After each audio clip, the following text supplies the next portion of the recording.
Here's how I think about the turbulent flux transport process. The surface of the earth and the wind blows, and because there's friction drag with the surface, the wind at lower elevations is less than the horizontal wind at, I'm okay, I look too shaky with things. The wind at lower elevations is less than the horizontal wind at higher elevations. And that causes shear, which creates these vertical eddies, like you've seen on the side of a stream as the water drags against the bank, okay? And it's this vertical turbulent, these vertical eddies that give rise to a transport process to take things to and from the surface, right? So you guys are all familiar with that.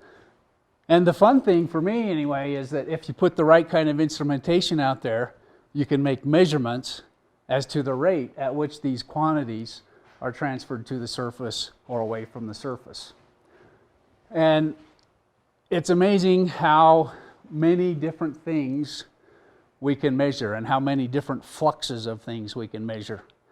If we combine a fast response sonic anemometer with temperature, we can measure sensible heat or convective heat flux, the rate at which heat is being convected away from the surface. If we match it up with a water vapor sensor, we can measure evapotranspiration or water flux or latent heat flux, all the same thing for different names for the same thing.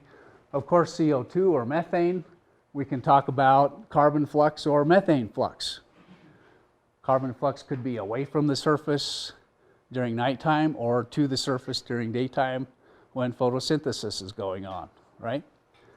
There's actually mechanical momentum being transferred to the surface as well. Remember, because the wind up above is higher, faster than the wind below, so that means that we're transferring momentum, mechanical energy to that surface at the same time.